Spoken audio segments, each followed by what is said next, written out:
네, 여러분 반갑습니다. 오늘도 벌크업 조직신학 함께 공부하는 시간 함께 해주셔서 감사드립니다. 함께 기도하고 주기도문으로 기도하시고 오늘 공부를 시작하도록 하겠습니다.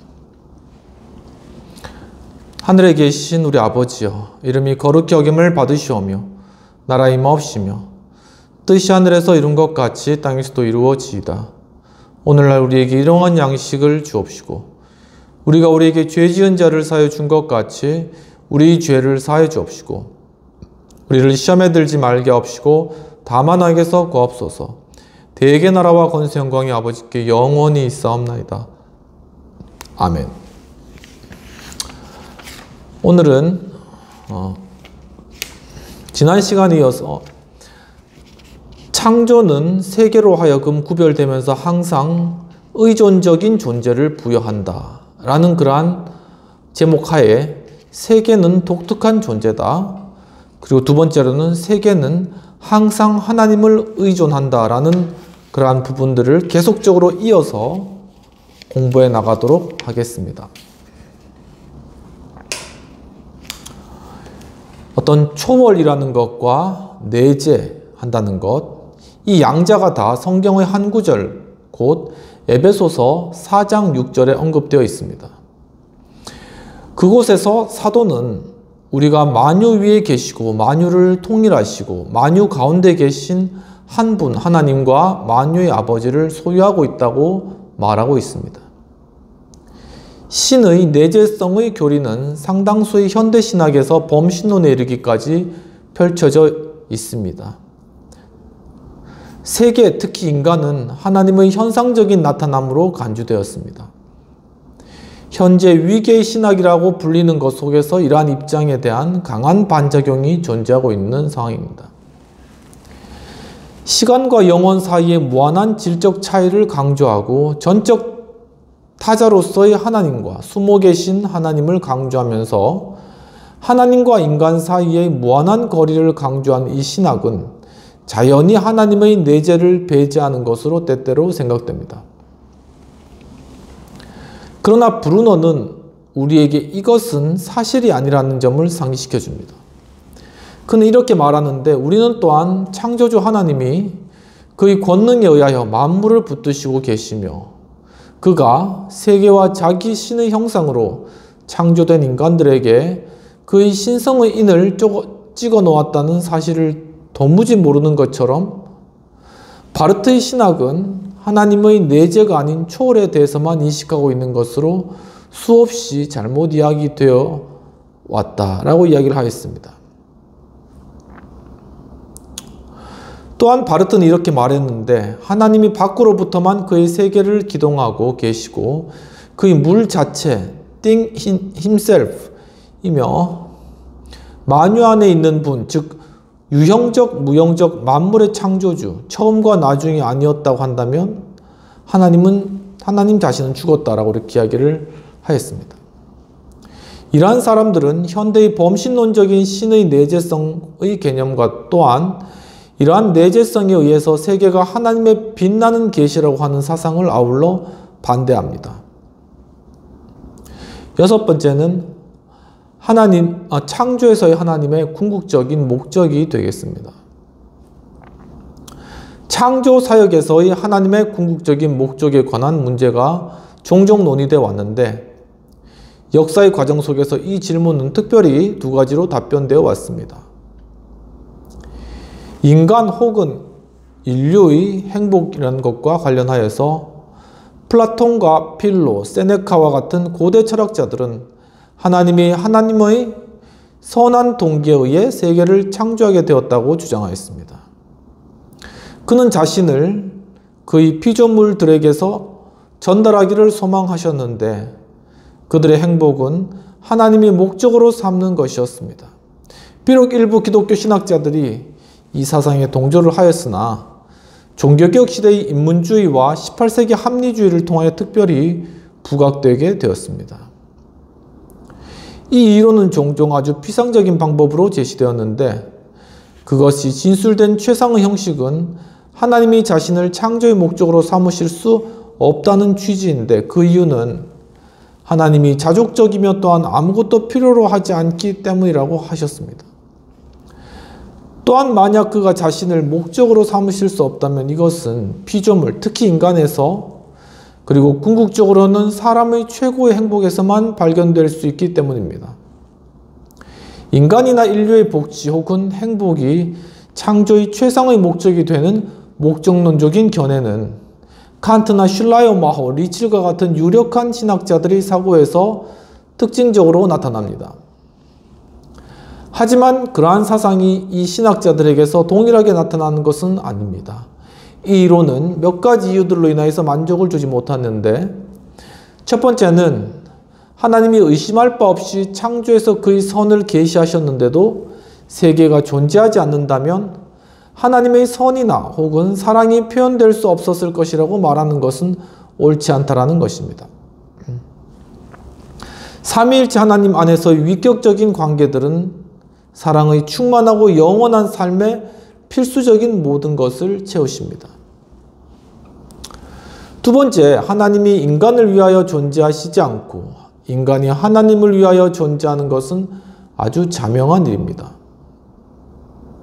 하나님만이 창조주이시며 최고의 선이시고 인간은 피조물에 불과하기 때문에 바로 그 이유로 인하여서 창조의 목적이 될 수 없습니다. 시간적인 것이 영원한 것에서, 인간적인 것이 신적인 것에서 그 목적을 발견하려면 그 역은 성립하지가 않습니다. 이 이론들은 사실들에 부합되지 않는데 창조에서 발견되는 모든 것을 이 목적에 예속시키며 모든 것을 인간의 행복과 관련하여 설명하는 것은 불가능합니다. 이것은 세계 내에서 발견되는 모든 고통들을 고려할 때 분명히 자명합니다. 두 번째로는 하나님의 선포의 영광이 되겠습니다. 예수 그리스도의 교회는 창조의 참된 목적을 하나님 이외의 것에서 찾지 않고 하나님 자신, 특별히 하나님의 고유한 탁월성의 외적인 현현에서 찾았습니다. 이는 하나님이 다른 것들로부터 영광을 받는 것이 궁극적인 목적이라는 의미는 아닙니다. 그의 도덕적인 피조물들의 찬미를 통하여 영광을 받는 것은 최고의 목적에 포함된 목적일 뿐이며 그 자체가 목적은 아닙니다. 하나님께서는 우선 영광을 받기 위해서가 아니라 그 영광을 발현시키며 나타내시기 위해서 창조되었습니다. 하나님의 영광스러운 속성들은 그의 창조 전에 드러났습니다. 그리고 이 드러남은 공허한 전시, 쇼, 즉 피조물들에 의하여 찬미되는 단순한 전람으로 의도되지 않았으며 그들의 복지와 완전한 행복을 증진시키려는 것을 목적으로 하고 있습니다. 더욱이 그것은 그들의 마음을 창조주의 찬양에 조화시키고 그들의 영혼으로부터 감사와 사랑과 찬미의 표현을 이끌어내려고 애쓰는 것입니다. 따라서 창조에서의 하나님의 최고의 목적, 즉 하나님의 영광의 현현은 예속되는 목적들로 피조물들의 행복과 구원, 그리고 감사와 찬미의 마음들로부터 받는 찬양을 포함합니다. 이 이론은 다음의 고찰들에 의해서 지지되는데, 첫 번째는 성경에 근거한다라는 것입니다. 두 번째는 무한하신 하나님은 창조 안에서의 최고의 목적 이외에는 어떤 목적도 택하시지 않으며 이 목적은 하나님 안에서만 발견될 수가 있습니다. 만약 하나님과 비교된 열국들이 물통 속의 물 한 방울이나 저울 위의 작은 먼지와 같은 것에 불과하다면 틀림없이 하나님의 선포적인 영광은 그의 피조물들의 선보다 본질적으로 훨씬 더 큰 가치를 가지고 있습니다. 하나님의 영광은 그의 독립성과 주권성과 일치되는 유일한 목적입니다. 또한 사람은 그가 궁극적인 목적으로 삼는 사람이나 사물에 의존합니다. 만약 하나님이 그의 최종적인 목적을 피조물 가운데 있는 어떤 것으로 선택하신다면 이것은 그를 그만큼 피조물에 의존하도록 만들 것입니다. 어떤 다른 목적도 창조에서의 하나님의 모든 방식들과 사역들의 진정한 목적이 될 만큼 충분하지가 않습니다.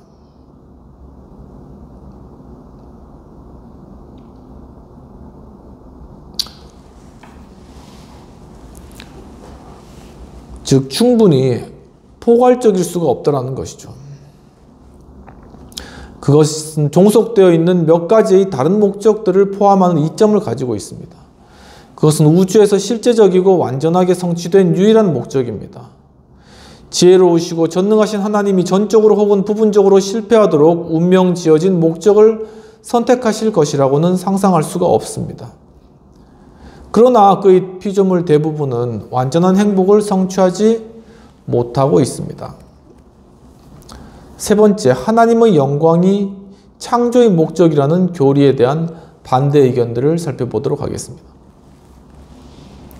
다음 항목들은 이 가운데 가장 중요한 것들인데, 첫 번째, 그것은 우주의 체계를 이기적인 체계로 만든다는 것입니다.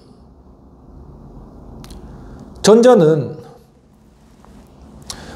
그러나 우리는 이기주의와 합리적인 자기 존중이나 자기 사랑을 구별해야 하는데, 전자는 타인들의 행복이나 권리들에 상관하지 않고 자신의 행복과 기쁨만을 위하는 부당하고 배타적인 관심이며, 이것은 이기주의라는 것이죠. 후자는 타인들을 향한 정의, 자애와 호의와 완전하게 양립하는 자신의 행복과 복지를 추구하는 정당한 관심이 되겠습니다. 하나님은 그의 이름의 영광을 위한 자기 표현을 추구함에 있어 사람들의 복지와 최고선을 경시하지 않으면 그것을 증진하십니다.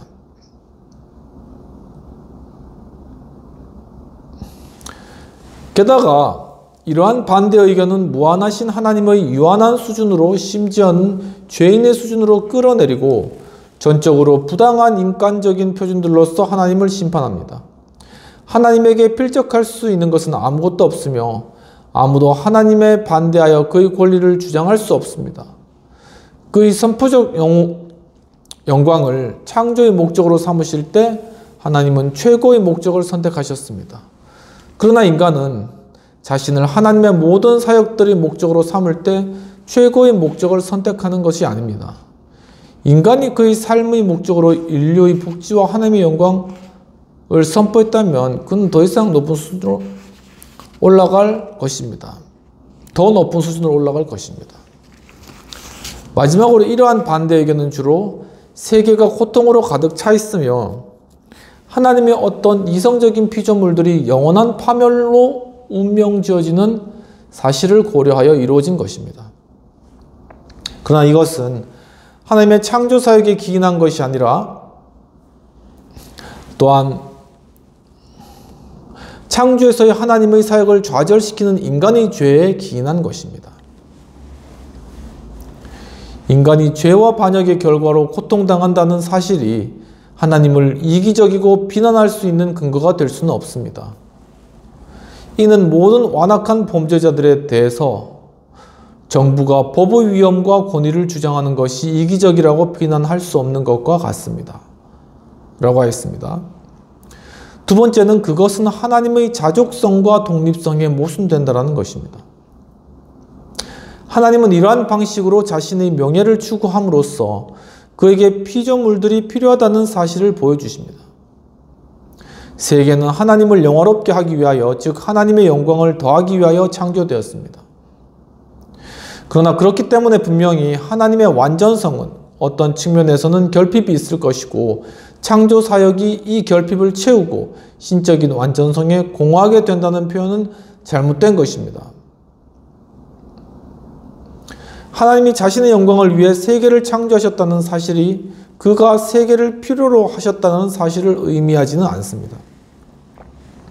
사람들이 타인을 위하여 행하지 않는 그 일이 결핍을 채우는 데 필수적이라는 사실은 사람들 사이에 보편적으로 적용되지는 않습니다.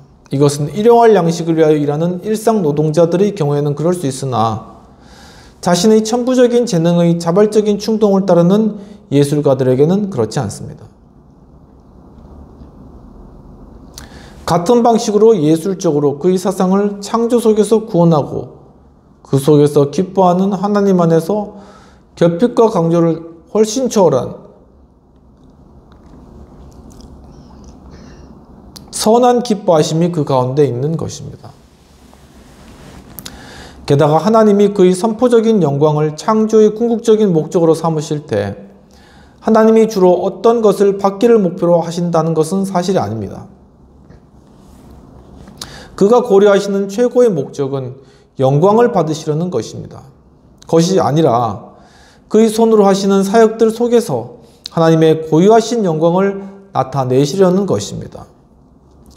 또한 이렇게 함으로써 하나님은 하늘로 하여금 그의 영광을 선포하고 궁창으로 하여금 그의 솜씨를 드러내며 공중의 새들과 들의 짐승들로 하여금 그를 광대하시다 하며 사람의 자녀들로 하여금 그를 찬양하도록 하십니다.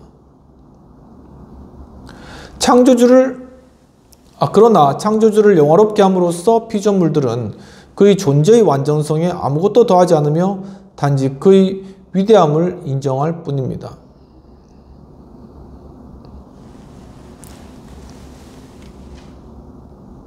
또한 그에게 합당한 영광을 돌리게 되는 것이죠. 그러면 D, 세계의 기원에 대한 다양한 이론들을 살펴보도록 하겠습니다. 성경적인 교리가 세계의 기원에 관한 유일한 관점은 아닙니다. 이런 점에서 제안되었던 세 가지는 서로 다른 이론들을 간략히 고찰해 보도록 하겠습니다. 첫 번째는 이원론이 되겠습니다. 이 이원론은 항상 같은 형태로 나타나지는 않으나 가장 일반적인 형태 속에서 두 가지의 자존적인 원리들이 하나님과 물질을 설정하고 있는데 이것은 서로 구별되었고 되면서도 영원히 공존하고 있다고 합니다. 그러나 원래의 물질은 하나님에게 예속되어 있고 그의 의지의 도구가 소극적이고 불완전한 실체, 때때로는 불완전한 실체로서만 간주될 뿐입니다. 이게 플라톤, 아리스토텔레스, 영지주의자들, 많이 교도들의 주장입니다. 이 이론에 따르면 하나님은 창조주가 아니며 단순히 세계의 구성 혹은 건축자에 불과합니다.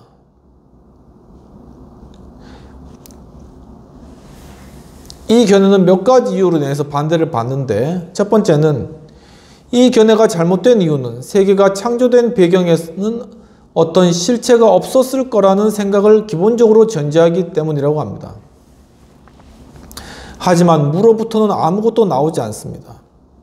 이러한 공리는 어떤 사건도 원인 없이 일어나지 않는 경우일 때만 진실합니다. 하지만 이미 존재하는 물질을 제외하고는 아무것도 창조될 수 없음을 의미합니다.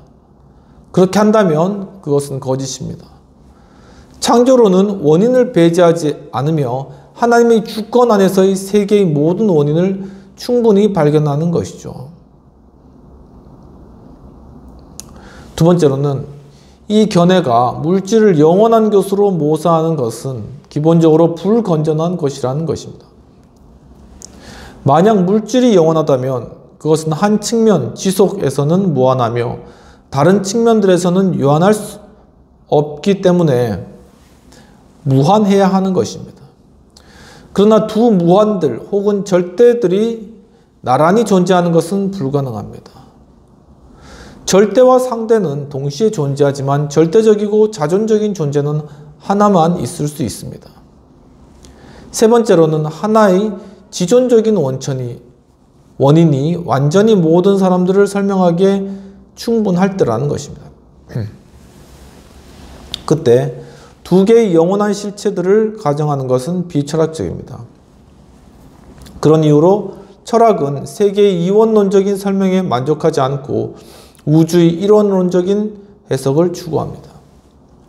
만약 이원론이 어떤 형태들에서 그런 것처럼 영적인 악의 원리의 존재를 가정한다면 선이 세계 내에서 악에 대하여 승리할 것이라는 보장은 결코 이루어지지 못할 것입니다.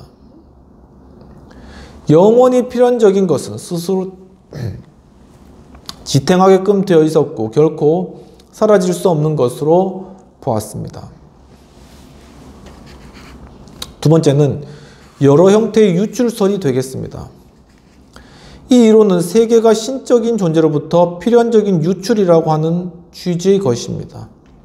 이 견해에 따르면 하나님과 세계는 본질적으로 하나이고 후자는 전자의 현상적인 현현입니다. 유출 사상은 그것이 항상 같은 식으로 나타나지는 않으나 범신론적인 이론들의 특징을 이루고 있습니다. 이제 다시 몇 가지의 반대 의견들을 찾을 수 있겠습니다.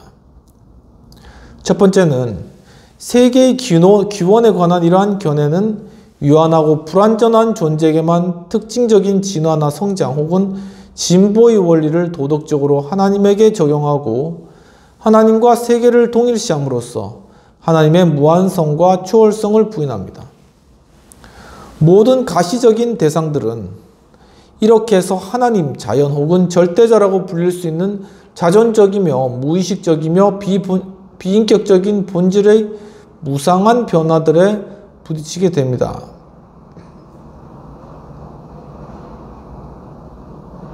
무수한 변화들에 불과한 것입니다.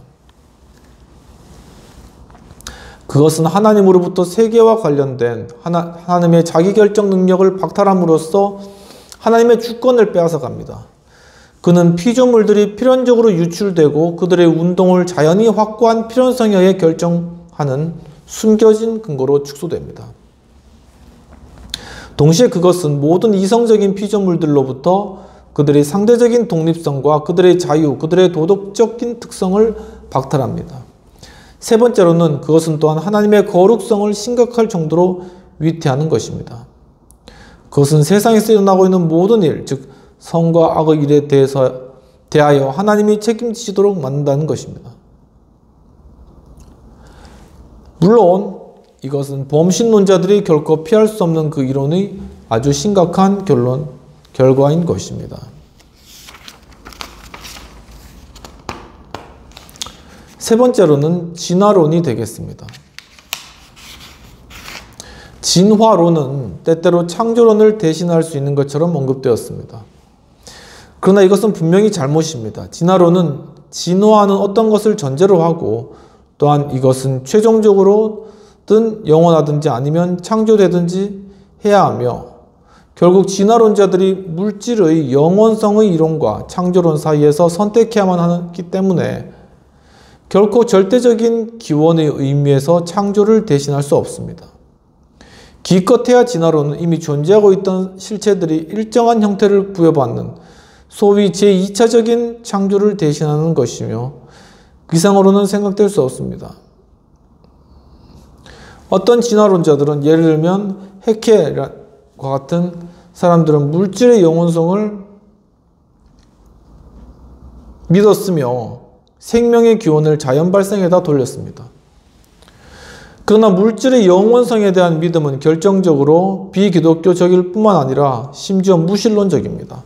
또한 이것은 일반적으로 불신되고 있습니다. 그것은 보편적이고 분리할 수 없는 특성으로서의 힘을 소유하고 있는 물질이 세계의 설명을 위하여 아주 충분하다는 사실상 오늘날 과학 분야에서 거의 충분하다는 사상은 오늘날 과학 분야에서 거의 인정을 받지 못하고 있습니다. 유한한 부분들, 원자, 전자들 따위로 구성된 물질 우주 그 자체가 무한할 수가 없고 또한 끊임없이 변화에 종속되어 있는 그것이 영원할 수는 없는 것으로 여겨지는 것입니다. 오늘 여기까지 공부하고 기도하고 마치도록 하겠습니다. 하나님 아버지, 오늘도 조직신학 또한 함께 공부할 수 있는 복된 시간 주심을 감사합니다. 주님, 참으로 하나님의 지신이란 모든 창조물들에 관하여서 또한 하나님께서 만드신 이 모든 것을 제가 깊이 깨달아 알고 하나님의 존재를 깨달아 알므로 말미암아 정말 더욱더 정말 우리 삶 가운데 하나님을 발견해 나가고 그것으로 인해서 기뻐하고 또한 그 가운데 참된 평온을 누리는 복된 삶 살아갈 수 있도록 인도하여 주옵소서. 감사하고 모든 말씀 우리 주 예수님 이름으로 기도합나이다. 아멘. 오늘도 함께 공부해 주셔서 감사드립니다. 또 다음 시간 계속 이어서 진행하고 또 영적인 세계의 창조에 관한 내용들을 살펴보도록 하겠습니다. 감사합니다.